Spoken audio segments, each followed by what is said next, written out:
Hello, everyone. Thanks for joining us for our season-ending FC Dallas press conference. Good to see you all here. Just a friendly reminder, we have FC Dallas Chief Soccer Officer André Zanotta, FC Dallas President Dan Hunt here for all of your questions. Anything you need to have answered, they are all ready to answer them. Just procedurally, we're going to start with questions here in the room first, and then we're going to go to questions via Zoom. As always, we ask that you just identify yourself and ask that you address to whom you're going to be asking the question. Before we kick it off to questions for our season-ending press conference, we are going to turn it over to Dan and Andre for a quick statement as we think about the 2024 season and 2025 off-season. Dan, we'll start with you. Yeah, thank you guys for being here today. Obviously, I wish we weren't having this press conference right now because that means we're not in the playoffs and not the season that we had hoped or expected to have. So disappointing from that standpoint. Incredibly thankful for Peter and the effort his staff put in at FC Dallas this year, taking over on an interim basis in June. I thought they did a nice job. But as I reflect upon the season, we obviously had much higher aspirations than what we achieved this year. And look, if you had to boil it down, I think injuries is maybe one of the biggest reasons why. We spent a lot of time studying this, thinking about this, and when your DPs miss, more than a season of games, and it's more than double the league average, that's hard. That's difficult because those are the players that you're really counting on to help pick up points in those crucial matches. And then also, injuries to Paxton Pomacall and Giovanni not returning this season. Those were gigantic blows to the club. I think there's so many things to be optimistic about. Petter Musa, for starters. Logan Farrington, what a wonderful draft pick. He continues this long lineage of great draft picks at this club. And I think we're rich at number nines, which is really a blessing. 4 very good ones here at the club.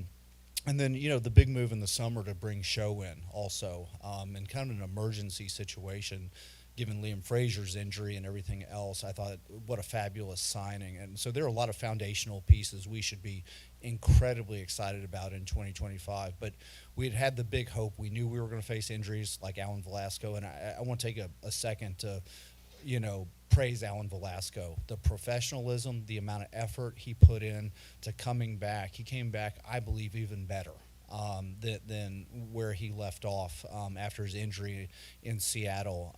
And so a big credit. The commitment that young man had to return back to his high level was really outstanding.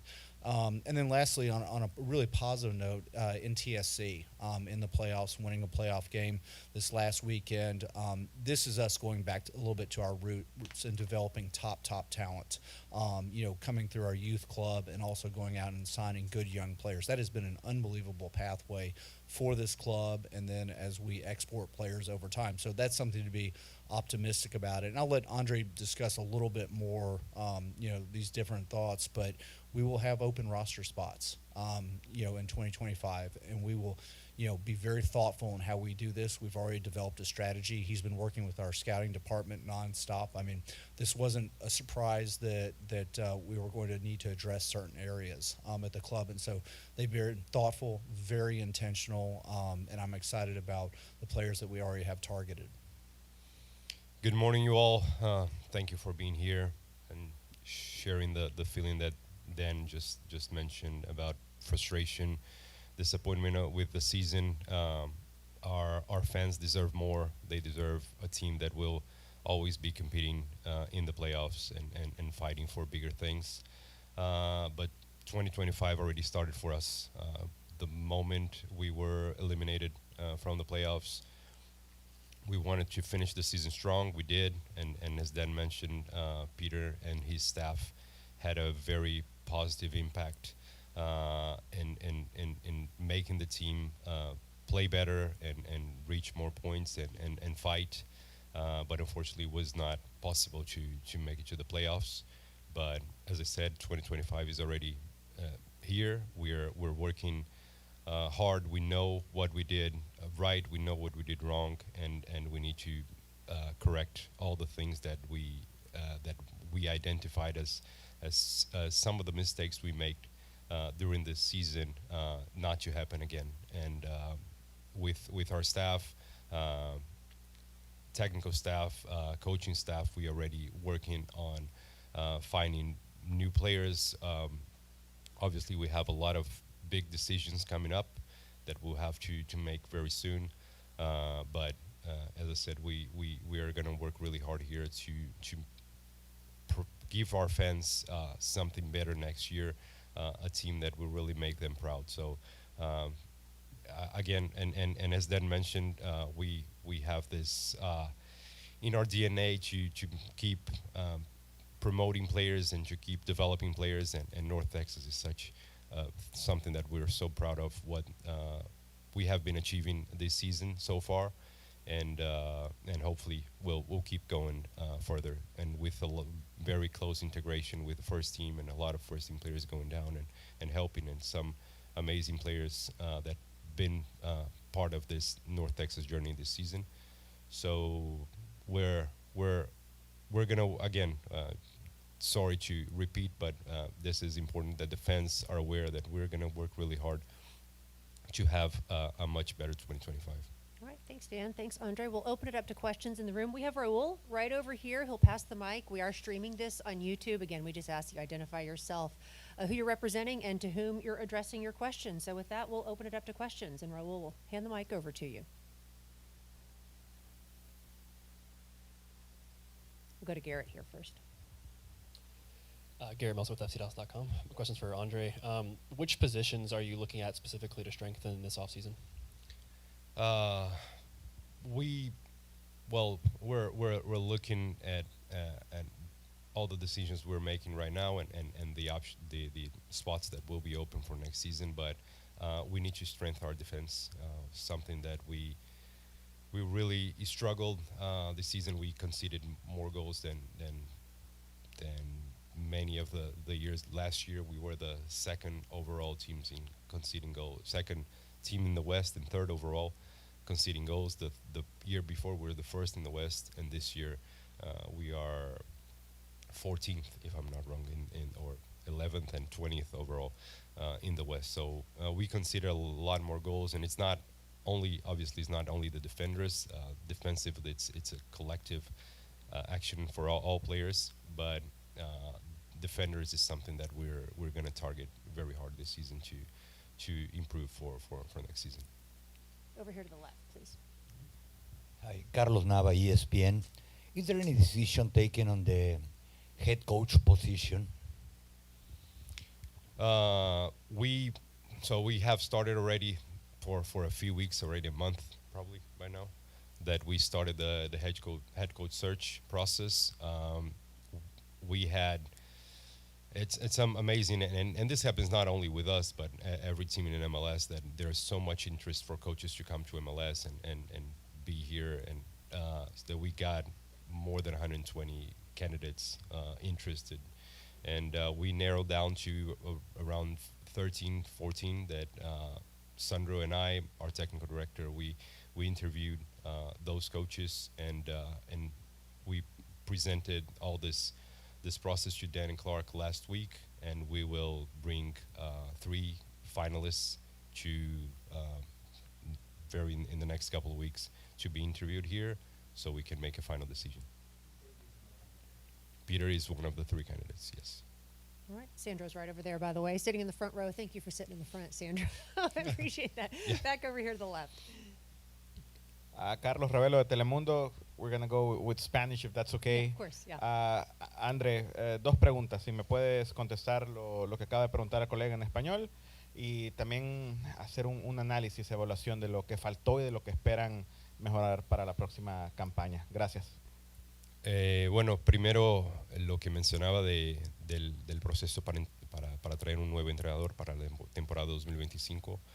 Nosotros recibimos hubo interés de más de 120 candidatos que llegaron currículums y interés y recomendaciones, y otros que también estábamos evaluando, y candidatos de perfiles muy distintos, y nosotros estábamos muy seguros en el perfil que queremos, y entonces hicimos una lista de 13 que yo y Sandro entrevistamos durante las últimas 3-4 semanas. Y después de eso ahora hicimos una presentación a Danny Clark la última semana de todo el proceso, cómo se fue, las entrevistas y los candidatos. Y ahora elegimos 3 que van a participar de la próxima fase de entrevistas y van a venir aquí. Entonces, y como él preguntó, Peter es uno de los 3 que va a participar y está en la final. Y sobre la temporada, bueno, nosotros hicimos, claro, la evaluación interna nuestra de todo lo que entendemos que tenemos que mejorar. Y son cosas que dejamos internamente, muchas cosas que hay que no vamos a externar, pero en la plantilla tenemos que buscar, vamos a buscar nuevos jugadores que quieran estar aquí, que tener el compromiso de estar con FC Dallas y pelear por cosas importantes aquí como siempre queremos. Ajustes en el staff vamos a tener y otras cosas ahí que vamos a trabajar, pero el importante, como mencioné en el mensaje inicial, es saber lo que pasó, las cosas que necesitamos hacer para evoluir y para no tener el año que tuvimos este año. Entonces, vamos a trabajar muy duro todos aquí. Y ya estamos, el 2025 ya empezó para nosotros y para que los fans puedan tener orgullo de este equipo en la próxima temporada. Right, over to the right, please. Gracias. Buenos días para André. Which players leave the team? This is a question I cannot answer right now. I'm sorry. I will have to let them know first. So we'll have player meetings later this week and early next week, and the players will be the first one to know. And before we announce this, what I can tell, we're going to continue training for another 3 weeks. So those decisions will have to be informed to the players first, and then we'll make it announced public. Anybody else in the room? Over here, right in the front. Again, friendly reminder, just identify yourself and to whom you are addressing the question. Buenos días, para Andrew. Ahorita que mencionaba lo de los fans, ¿qué pueden esperar los fans para la siguiente temporada? Después de esta temporada que fue de altibajos, cómo empezó la temporada y cómo terminaron. Y a pesar de todo eso, los fans siempre estuvieron con el estadio lleno, ¿verdad? O sea, ¿qué pueden esperar para ellos para la siguiente temporada con cuestión de refuerzos, de técnicos? ¿Qué les espera a ellos? Y como tú dijiste, los fans, muy buena pregunta, porque ellos hicieron la parte de ellos. Ellos vinieron, ellos nos empujaron en los partidos y muchas veces nosotros no correspondimos como deberíamos. Y entonces tenemos que tener un equipo que tenga este compromiso en respecto a los fans, en dar este orgullo y buscar jugadores que tengan esta gana de estar aquí, de el honor de estar en FC Dallas con la playera de FC Dallas para poder buscar resultados mejores y buscar estar siempre peleando por cosas importantes. Entonces, lo que los fans pueden esperar, y les agradezco muchísimo por este año y por todo el apoyo que nos dieron durante el año, con el estadio lleno en todos los partidos que jugamos en casa, es que vamos a tener un equipo de jugadores, de cuerpo técnico, de staff, todos comprometidos en la determinación y las ganas por victoria. Tiene que ser innegociable. Entonces tenemos que estar todo el tiempo buscando y peleando por cada partido, cada punto. Sabemos que desde el primer partido hasta el último el valor es el mismo, que tenemos que pelear por los puntos. Entonces ellos pueden esperar por eso. Right, anybody else in the room? Oh, back to Carlos over here. And then I got over one to Owen. for Mr. Hunt. Is there any decision you regret that maybe you could have done differently? And talk to me a little bit about the positive as well. Musa coming down here to the U.S. and other key players for the season. Thank you. Yeah, I don't know that there's any decision you regret. you look at it. I talked about it a little bit earlier. I knew we were going to have to hold on, right, until we got players like Alan Velasco back. We Petter, adapted to the league, right? It's not an easy adaptation, although 16 goals is a great season. And then obviously Jesus' injury coming out of preseason, I think I had an expectation that we could have put ourselves in a little bit better of a spot. And had we done that, if you look at Peter's points per game and everything, we would have made the playoffs. It would have made a monumental change for us, if you will. And so I think, if anything, it's I needed to temper my expectations, and I don't know if there's one player decision, right? You're in the world of a salary cap, but we all have a hand in this here at the club. Every single person has a hand in whether we win or not, and so that's a responsibility that falls on us. Our fans deserve better than what we did this year, and we're committed again to work incredibly hard on it. I didn't hear the second part of your question about Musa. Oh, I mean the positives of Petar Musa. I mean, you look statistically, 16 goals. What a great season! I'm excited for him. If we give him even better ball service, I believe he's a 20-plus goal scorer a year, no question. That is a top talent. And Allen was a big part of that. Jesus was a big part, needing those guys that have that good quality. Paxton Pomacall, and then Giovanni on the outside, serving balls into the box. We've got the guys to score goals. And Logan Farrington, what a great decision. Our technical staff before the draft has said this is the guy. And they were right. That was the guy. He had, for me, the best rookie season, although I guess he's not eligible as a newcomer of the year age-wise.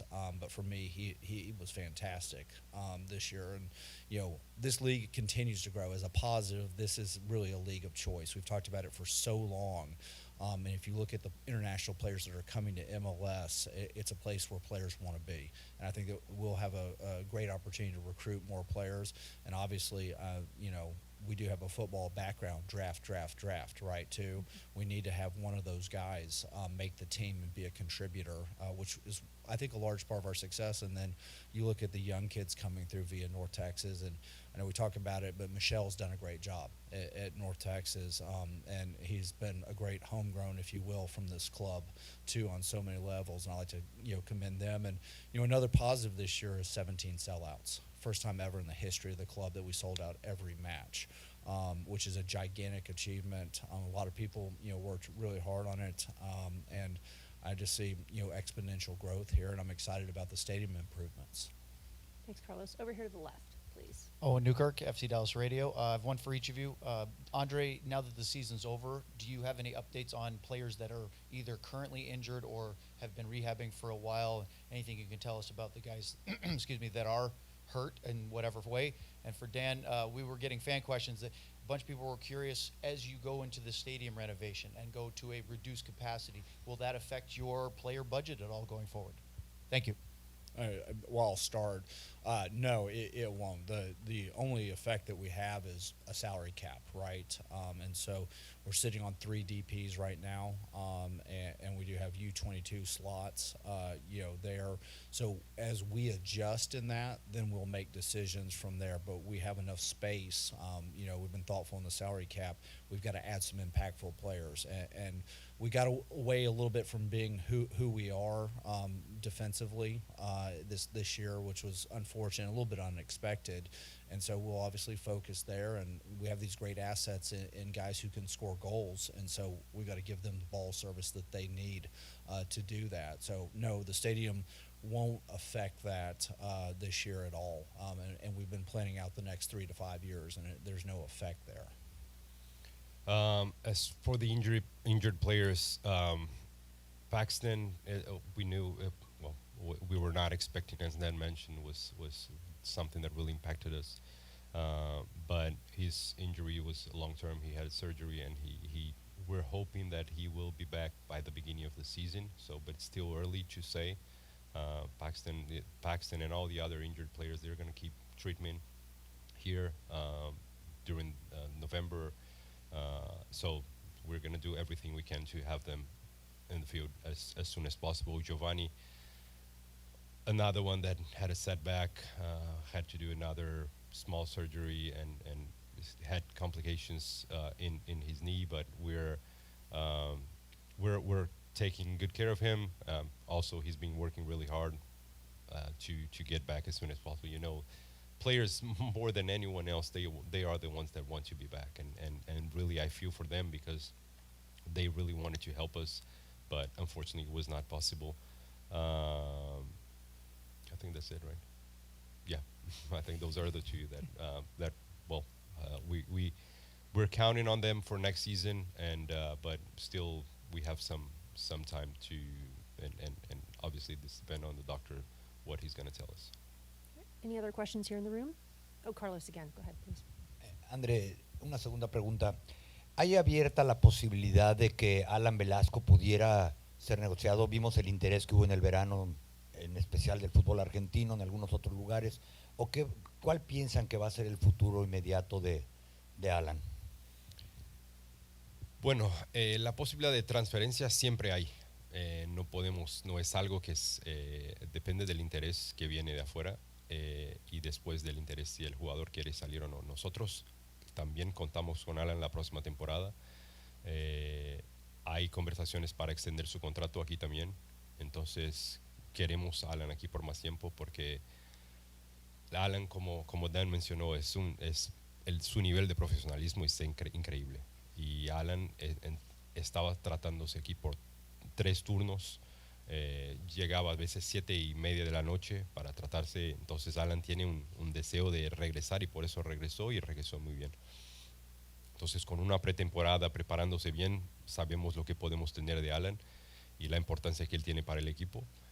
Si viene algún interés de afuera, de Argentina, de Europa, de donde sea, por él, vamos a hablar con el jugador, con su agente, como siempre hacemos. Pero, de nuevo, queremos a Alan aquí por más tiempo porque sabemos que con él el equipo tiene también otro nivel. Great. No more questions in the room. We'll open it up to Zoom, and we'll start with Nathan Hill. Please unmute yourself. Tell us to whom you're addressing the question, Nathan. Hi, everyone. Nathan Hill with Afterburn Soccer. This is a question to both Dan and Andre. You've made it clear in the past that you want to find the right balance with FC Dallas between developing young players and having the right veterans to help the team win. How well did the team do in 2024 in striking that balance, and how does that factor as a priority in your next head coach? Well, I mean, from my perspective, I think we struck the balance somewhat well. Again, bringing in veteran players with experience. I'm going to pick Petar Musa, but the injuries threw off any analysis that you could really say because it touched players in different categories and removed them. So there was a thoughtful effort. We weren't relying on young players though to win us games. It's a path. It's a very difficult league. And I would say in prior years, we were in a place where we had relied on, they have experience, they're professionals, but we were relying on players to win big games. And I think we had a healthy balance of it. It's really hard to analyze when you look at the players that we're missing. What we will always be looking for it's as I mentioned before here, it's in our DNA to have young players and to develop players. So what we do with North Texas, with players coming from our academy, and we had this year a bit of Tariq, Anthony, players that we count on them for next season. They will be in the first team roster. Our roster, we have 47% of our roster under 23.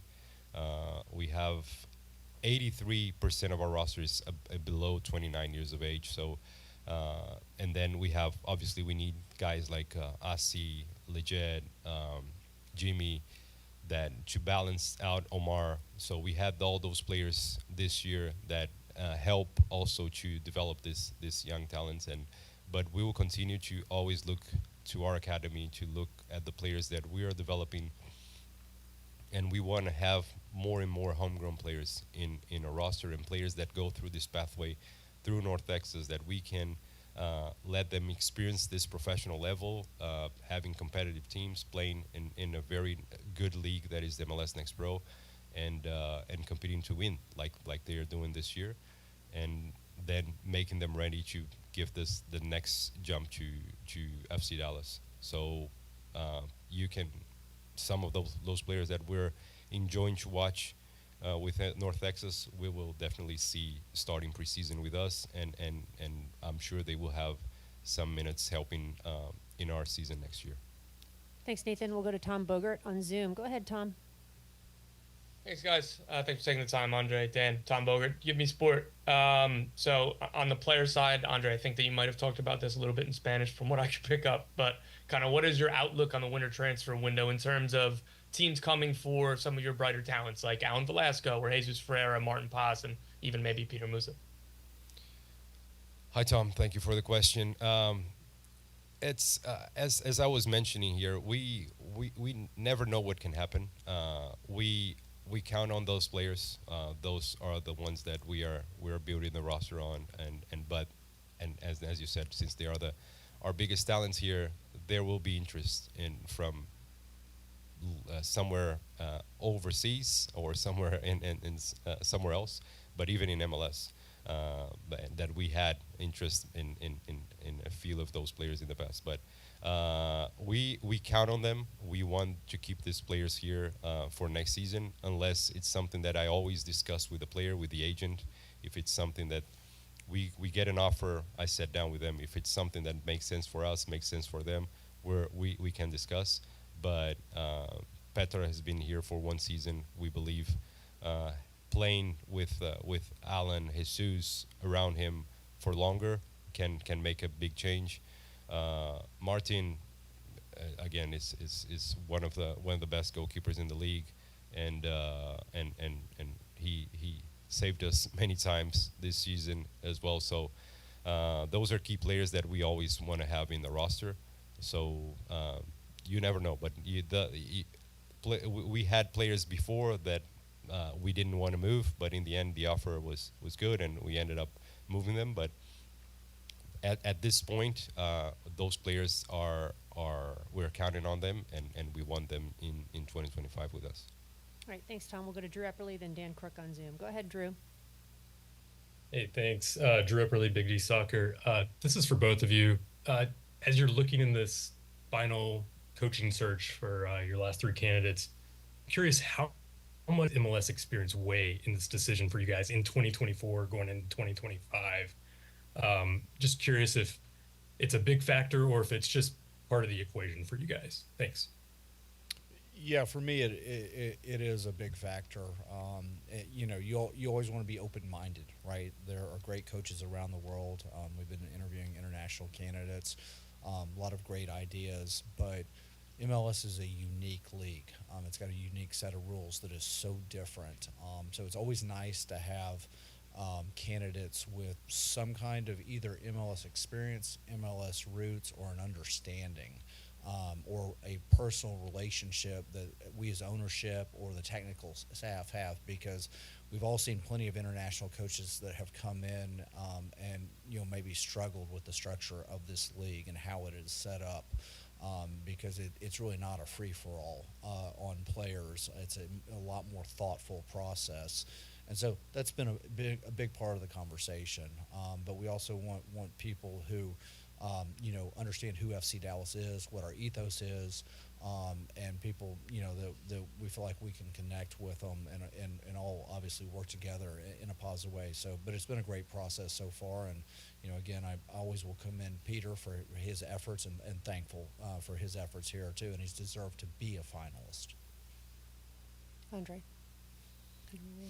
Just, I think Dan said everything. So we are for us, we feel it's important to have MLS experience. All the three candidates, at some degree, they have different kind of MLS experience, but we this one, and we interviewed international candidates that were really good, really impressed us. But in the end, when we made that final decision to select the finalists, this had a big weight on it, and So yeah, I think it helps a lot in adapting to the club, adapting to the league. Once you know what this league is about, as Dan said, it's such a unique league that this helps us plan and move forward for 2025. All right, we'll wrap it on Zoom with Dan Crook. Go ahead, Dan. Thank you very much. Andre, just to start with you, looking at the roster build for 2025, you have 19 players coming up either out of contract or on option years. So, as a real closed question, is this a full roster rebuild, or is this kind of just patching up the holes to make it work for next season? No, we don't feel it's a full roster rebuild. We feel we have very good players here, and injuries were a big factor that did not help us to reach our objectives this season. Also, under Peter, we were 1.5 points per game. So this is if you put that in 34 games, that's 51 points. So that would make us we would be with that number in the playoffs. So we feel we have a good team, we have a good roster, but we need to improve for sure. We need to improve, especially defensively. It's something that we are working already, and but it's not a full roster rebuild. We trust the players that are here, that are guaranteed here. Some of those players that under option, they're not going to stay, which is normal, which happens every year, and we will allow us to bring other players that we feel can really contribute for a stronger team in 2025. And just, I guess, a follow-up to that. You mentioned the North Texas SC players, several of which are believed to be on the MLS Next Pro hybrid contract, the one MLS Next Pro, one MLS deal. Does that affect your activity for next season, given roster designations? And do you actually have a number that you can kind of put on how many of those players will effectively graduate from North Texas SC to FC Dallas naturally? We do have a number. I just don't want to share right now. I think I need to let Gina and her team to inform each player that we want to continue have all those homegrown contracts and homegrown players and keep being the team in MLS with more homegrown players than any other. So we have already signed during the season, as you mentioned, some hybrid deals. We have players that are with MLS contracts starting 2025. We already have players with MLS contracts starting 2026. So we're working on that because it's important that we continue to value our academy players, the players that are going through this process, and they understand the importance of going through academy to North Texas and then FC Dallas. And this more and more we see every year. And then it obviously what they want to get to MLS. They want to be playing in the highest level possible. And we feel we have some of those players that I already mentioned, Tariq, Anthony. They're ready. They're ready to help us in the next level already. They had minutes this season, which give them a kind of taste of what's gonna be, and we'll have more. So, especially in preseason, and then we can have players in the off roster that will be more with North Texas, but it's still under MLS contract. We have the supplemental roster. We have a limited number of players that we can place there. So I cannot tell you right now how we're going to work on that and how this is going to look like next year. Depend a lot on how they do also in preseason. But what I can tell you is we will have players that are in the North Texas roster this year that will contribute with FC Dallas in next season. And the last thing for me, sorry, I won't take up too much of your time. This is a question for you both. Stylistically and philosophically, the roster build. Nico had expressed that he didn't feel like he had the players to play a back four, that he had wing back profiles more than fullback profiles. Peter has finished the season with a back three with two left backs at centre back, two centre backs on the bench. is there an ideal shape that you are looking to build, and was the present 3-4-3 kind of what you had in mind while constructing the roster? Um, First of all, we don't have we need to be flexible. We need to have a roster that we can play with a line of four, a line of three, and we can allow the coach to have options and play the way he feels it's the best way for us to win games. So this is how we're going to build the rosters to allow the coach with this flexibility. Entering this season, we played 2022 and 2023 under Nico in the line of four, and the line of three has always he played a few games, but it was and in the end it's the coach's decision how he wants to play and what is the formation he wants to play. We don't tell him play like this or like that. This is the coach's decision. So in the end, Nico and Peter, they made their decisions and how they wanted to play, and always believing they would get the best results with the way we were playing. And ultimately, we need to improve the roster. As I said, we need to give them more options, give the head coach in 2025 more options. But my answer, the straight answer to you, is just flexibility. We need to have a roster that can play in the formation that the coach feels is the best one for us. He addressed it to both of you. Do you want to add Yeah, to that? no, really what Andre said. You don't want me making coaching decisions. But you need to be flexible. You need to be able to play 4-4-2, 3-4-3. You pick it. You need to be able to play it because, again, a nuance to this league is you've got different pitches, synthetics, playing it indoors, playing in hot climates, cold climates. It is truly the most unique league probably in the entire world, and you need to be able to adapt to who you're playing and where. And sometimes it's not very easy to turn over your roster, and so stylistically teams may be incredibly different from you, and so you've got to make those adjustments on the fly.